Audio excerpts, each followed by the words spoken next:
Oke guys, lama tidak berjumpa, lama saya tidak membuat video ya.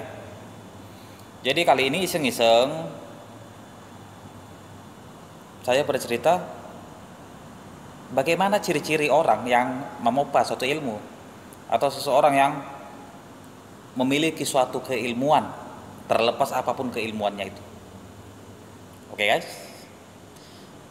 Dan sedikit pemberitahuan, media ini adalah untuk kita sebagai bercerita, tukar cerita, tukar pendapat. Jadi bukan untuk membuli, baik itu berupa sejarah, berupa mitos, atau ada cerita-cerita kuno yang ingin disampaikan, atau bahkan cerita tentang masa kini, atau kita ingin bertukar pikiran mengenai cerita masa depan. Intinya kita untuk saling bercerita. Jadi channel ini bukan untuk mengajarkan ilmu sesat. Jadi kalaupun ada saya menyertakan seperti doa-doa, itu tujuannya hanya untuk supaya tidak hilang, sebagai koleksi sajalah, sebagai kita untuk bertukar pikiran, bukan untuk dilaksanakan apalagi dengan niat yang buruk.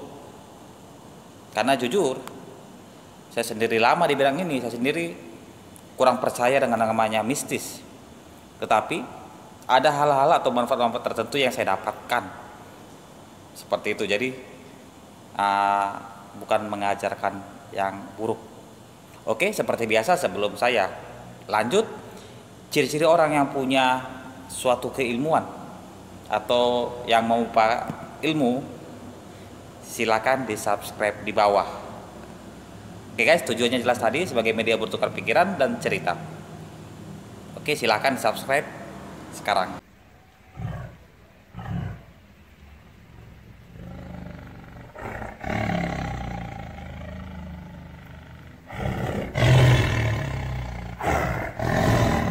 Silahkan di like, di subscribe,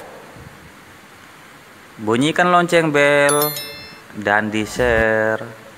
Nah, jadi guys, ada banyaklah ciri-ciri orang yang memompa suatu ilmu atau yang memiliki suatu keilmuan. Dan ciri-cirinya itu berbeda antara satu dengan lain, suatu ilmuwan termasuk ciri-ciri orangnya. So di sini saya mengambil garis besarnya sajalah, kira-kira seperti ini orang yang memiliki suatu keilmuan. Keilmuan yang betul-betul keilmuan, bukan orang-orang yang mengaku memiliki suatu keilmuan yang modalnya entah dapat dari mana-mana lah atau cuman katanya-katanya. Tapi ini ciri-cirinya yang saya sebutkan. Oke, jadi ciri-ciri yang secara umum ya. Yang pertama itu adalah orang yang memiliki suatu keilmuan itu memiliki batin atau firasat yang lebih peka terhadap lingkungannya.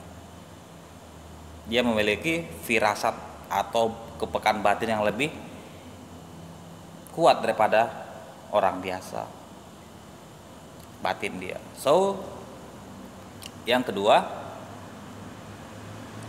biasanya adalah orangnya tenang, slow, tapi tergantung juga apa yang dia opa atau apa yang dia ambil ya. Orangnya slow tapi mata dia tajam, dia paham apa yang harus diperbuat, karena dia mengamati itu bukan sekedar melihat namun tajam, karena dia memiliki analisa yang tinggi. Itu yang kedua. Dari yang ketiga, ini yang ketiga. Yang ketiga ini adalah sesuai dengan ilmu yang dia opa atau ilmu dia minta. Contoh,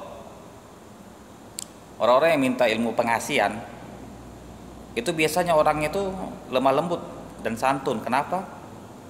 Energi ilmu itu atau energi keilmuan itu menekan emosi dia agar lebih tenang, membuat dia tuh lebih ramah. Jadi orang-orang itu lebih mudah menerima dia karena keilmuan itu juga mempengaruhi sifat orangnya. Contoh, yang menuntut pidoras, biasa orangnya mau begaduh saja. Kenapa? Keilmuan itu menuntut orang itu untuk cari lawan, begitu. Jadi kalau misalnya dia pelarisan, Orangnya ininya selalu tuntut bagaimana cara mengolah uang atau ilmu-ilmu kekayaan lain. Jadi sifatnya itu bisa ditekan sesuai dengan apa yang dia minta, sesuai dengan keilmuannya tadi. Nah, jadi yang terakhir,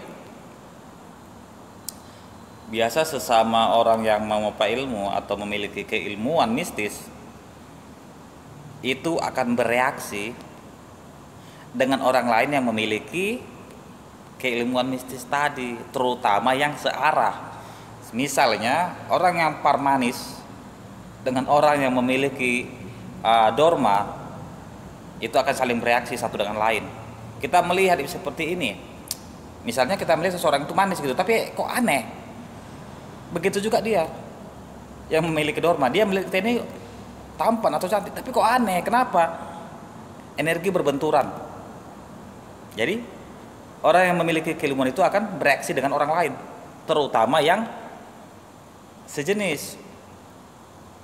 Contoh lain, satu orang punya ilmu kebal, yang satu punya penderas.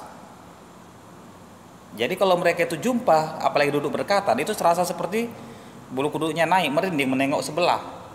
Yang sebelah terasa panas, rasanya mau ngajak begaduh.